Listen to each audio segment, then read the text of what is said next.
Welcome to Wise Guys Sports Show with your hosts Wilton Jackson and Julius Kizzy. Kicking out the show today, we're bringing you the latest scores from around the NBA, men's college basketball top 25, and Conference USA. Plus, stick around for in-depth the latest headlines around the sports world. We'll be back after the break. This is Wise Guys Sports. Back with Wise Guys Sports here with your hosts Wilton Jackson and Julius Kizzy. We're going to jump into some NBA scores. Hold on. How you doing, Wilson? You doing all right? Are you doing all right, man? I ain't even got to spoke on the show yet. You already know how the show down. You know, I'm doing all right, Wilson. You know, it's a good day to be on Southern Miss. You know, it's kind of cold outside, but you know, cold. I'm doing all right. You know, we got some guests coming on the show. You know, it might be a little exciting show for us today. I think hopefully it's gonna be an exciting show for us today. And even if they don't show, you know, it's just me and you. We'll rock it out. We always do it. Always. All right, moving to some NBA scores. You got Golden State versus Cleveland. Cleveland defeated the Warriors 110-99.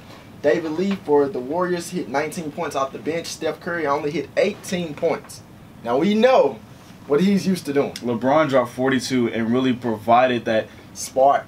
I don't even want to say it's a spark, but he really reminded the NBA and the whole community that he is still the best player in the game. You know, everybody's riding the coattail of Westbrook and Harden and Steph Curry, especially Steph Curry. You know how he's developing into the player he is this day and age. But it's really good to see LeBron James reminding everybody he's still King James of the land, two-time NBA champion, I think he's a four-time NBA MVP. It's still good to see how he remind the whole NBA community that he's still the best. Right. Draymond Green for the Warriors also had 16 points with Klay Thompson with 13. And for, like you said, LeBron went off for 42 points. Kyrie Irving had 24 points. Kevin Love finished with 16. Timothy Mozgov had 10 points. And J.R. Smith had 4 points. How's Iman Shumpert doing? Iman Shumpert, he didn't play this past game, so... Is he still having injury issues? You know, I really think the additions of Shumpert, Smith, and Mozgov really provide that spark that Cleveland needed. You know, when they started off the season, they had Kevin Love and they had Anderson Varejao playing at center, and those are two modest defenders, you know, playing at the rim. So added Mozgov, who's a plus defender at the rim coming from Denver, and that trade for 2 first-round picks. You know, it's really good to see how they've adjusted to the Cleveland community. You know, even J.R. Smith, he has a player option for next year for about, I think it's a little under $7 million. Iman Shumpert is going to be a restricted free agent, and Timothy Mozgov is still under contract if he's not becoming an unrestricted free agent himself. It's good to see how they all acclimated to this one season, and let's see how they keep moving forward. All right, moving on to Oklahoma City versus Phoenix. Now, this game went to overtime. The Suns defeated Oklahoma City 117-113. The Suns, who sit 3 games out of that 8th seed in the West. Now, we know the 8th seed in the West. I don't think they're going to make it. I don't think they're going to make it. We'll save that prediction for the game. But for the Suns, Markieff Morris led the Suns in scoring with 29 points. Eric Bledsoe had 28 points. Brandon Knight had 15 points. P.J. Tucker and Alex Len both combined had 12 points apiece. And Marcus Morris had 11 points off the bench. Now for Oklahoma City, Russell Westbrook had another good game. Another triple-double. 39 points. Whoa.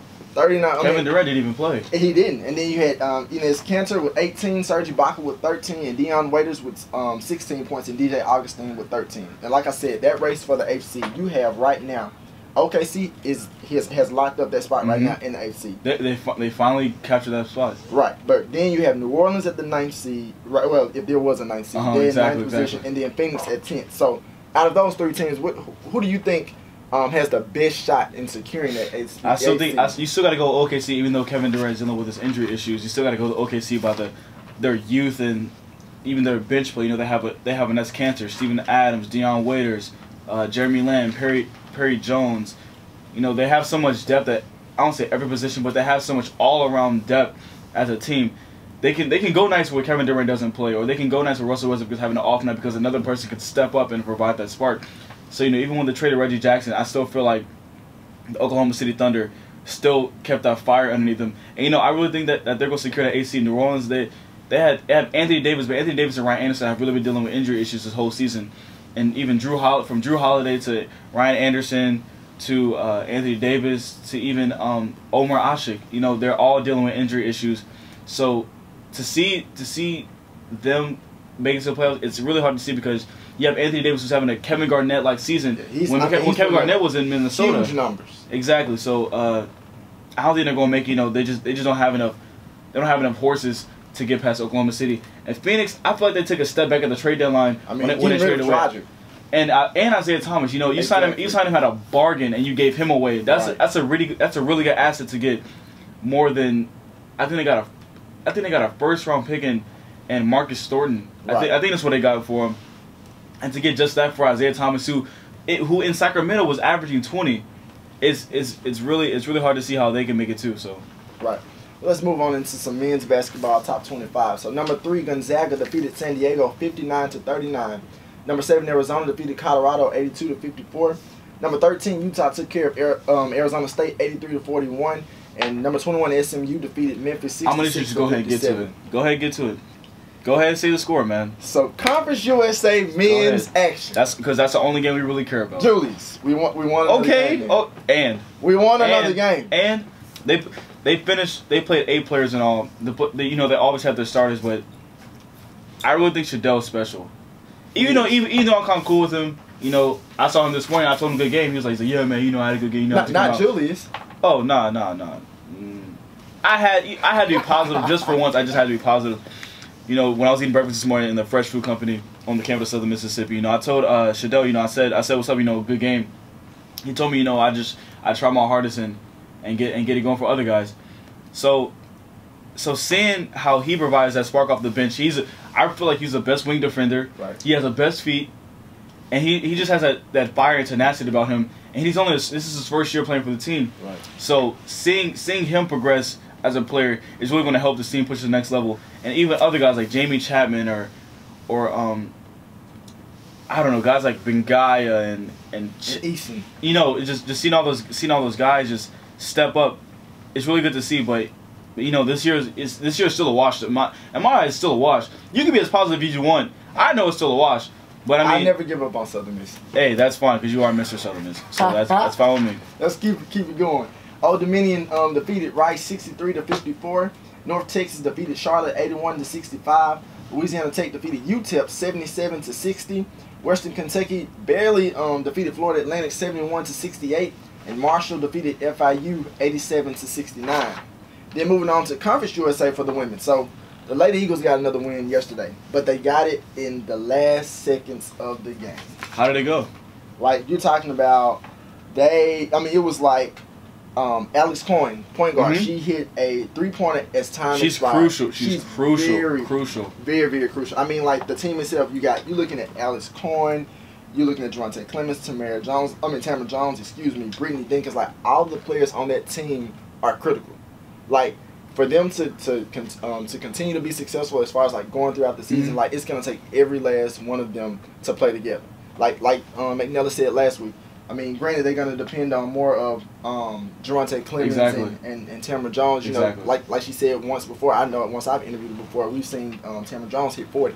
Mm-hmm. But in the last couple of games, we've seen a more balanced attack. They've pretty much always been balanced, but we've seen a balanced attack. You've seen a more balanced attack of girls. I'm sorry, not so much as not deferring to Tamara to provide the offense, but everybody feels like they can make a shot. Everybody feels like that they can take somebody off the dribble and penetrate to the goal. So that's good. It's good to see that these girls are really taking the game into their own hands and not relying on other people. Right. Okay. Let's move on into some topics and headlines. So Rajon Rondo's suspension for the Mavericks. Now, if you're Dallas, you're 5th in the West right now. You're 3rd in the Southwest Division, and you sit 2 games behind Houston and 1 game behind Memphis in your division. What does this mean for the Dallas Mavericks? It means that they have a hard decision coming up this summer because Rondo's going to be unrestricted free agent. Dallas is a little bit hard on cap space. Dirk Nowitzki took that pay cut. Chandler Parsons is going to make $15 million next year. Tyson Chandler's a unrestricted free agent. So seeing all that, you're really going to. It's really going to be a pivotal summer for the Mavericks. Do they still want to keep this championship core together? Do they want to add some different pieces? Do they want to keep Rondo in the fold, even though he had the argument with Rick Carlisle on the bench? Rick Carlisle's a championship winning coach. He's a one-time champion in 2011 when they beat the Heat. Right. But he's still a championship coach. He has a great pedigree. He has a great reputation around the league. And you're going to argue with him over a play? Right. Over one play, Rondo. Right. And they say he was suspended for conduct detrimental to the team. Like he was shot. It was pretty much like a shouting match with Rick Carlisle. Over a play, and he had to play the rest of the game. And then he was suspended the ensuing game. So seeing how Rondo does that, and honestly, in all honesty, you can name at least 5 point guards better than Rondo in this league right now. Yeah, I agree with you. I mean, so why would you be in a and point guard is a premium in this league because if you don't have a point guard, you're not gonna make it anywhere. You don't have a successful But even then, you still don't want to have a, I don't want to say a washed up point guard, but a point guard who's not at his highest level anymore, and he's just gonna argue with you as a coach, as a championship winning coach. Right. Per se, Rondo still has a championship himself with the big three in Boston, but still, it's a different team. It's unheard of to see that a guy comes in at just before the trade deadline and then provide a nuisance for the other team. It's hard to see how Dallas can manage that. Even though Mark Cuban, he said it's really nothing. Right, he said things like this happens and the team survives every time. So, I mean, but you got to like that intensity, though, from Rondo. But you have to think about it like this as well. If the playoffs started today, they would be playing Portland. Now, we know how good Portland is right now. Portland's not that great. They don't have a great bench. But again, they're not that elite on defense either. So, you'd have games reaching 127, 128. Yeah, it would definitely pretty much every night. High scoring series. But would you put Dallas to win the series against Portland, knowing that we know how? Honestly, I would. I honestly would because you still have to think of, because it's not so much as about guys stepping up in games so much as it is experience. The Portland Trail Blazers I don't think they got into the first round last year when they beat Houston. I mean, we know they don't have a lot of playoff experience. Exactly. But you have to think about this now. Listen to these key injuries for Dallas. Chandler Parsons has had a hip injury. Tyson Chandler has had an ankle injury. And then Amari Stoudemire hadn't even really cracked the lineup like that. So you're talking about a team with, injury issues, and you're talking about a Portland team that we've seen that's been consistent so far throughout the season, and you think Dallas is going to beat them? I still think Dallas because of their championship experience. When you have championship experience, you know what it takes to get to the next level. You know what it takes to beat a team that you feel like you're inferior to. Just like the Celtics, after they won their championship, they were still trying to make the Eastern Conference Finals and even to the finals. And even when those guys were going past their promise, like Ray Allen and Kevin Garnett and Paul Pierce and Kendrick Perkins and all those guys, they were a little bit past their promise. They still knew what it took to get to the promised land. So I really feel like when Dallas does that, even last year it took San Antonio to 7 games. Mind you, didn't have the same roster, but they had the same core players. Right. And playoff experience does count. I mean, exactly, it really does. So when we put Rick Carlisle together with Dirk Nowitzki, Monte Ellis, Tyson Chandler Parsons last year when he with the Houston Rockets, you put all that playoff experience together, you're really gonna make something happen. And that brings my next question: how critical is it that Rondo is out, that he continues to play on the court, like in the lineup with Monte Ellis? I feel like Rondo's he's such a ball dominant guard, and Monte Ellis, he was ball dominant when he was in Golden State with Steph Curry. When Steph Curry was just starting out, right? And he was ball dominant in Milwaukee when he was with the Bucks. So, Monte Ellis, he's a ball dominant guy, but he doesn't mind giving it up. You saw that last year whenever his assist numbers were at career high. Right. You saw that he's willing to give it up.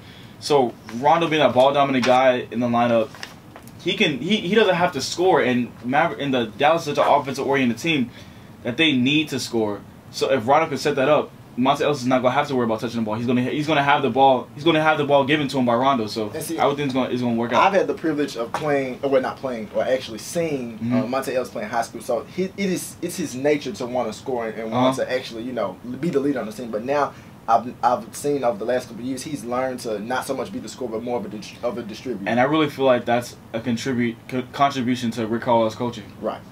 All right, let's move on to Derrick Rose's injury with the Chicago Bulls. It's tragic. I mean, I hate to see it. The bright side is a team doctor say he's only will be out 4 to 6 weeks, so that puts him right in time for playoffs. Right in time for playoffs. Right in time for playoffs. But then again, that puts him back into the mode where he has to rehabilitate not just his physical body but his mental aspect of the game. A torn meniscus. Russell Westbrook had a torn meniscus and wanted to play through it. He could have played through it, but he didn't. So. But those injuries, 4 to 6 weeks. I mean, I know they say 4 to 6 weeks, but like you said, the mental aspect. It's not so much the physical aspect, but the mental aspect of just cutting off of a dribble, going to the hole, taking a jump shot, and not being scared that you're gonna hurt your knee. Exactly.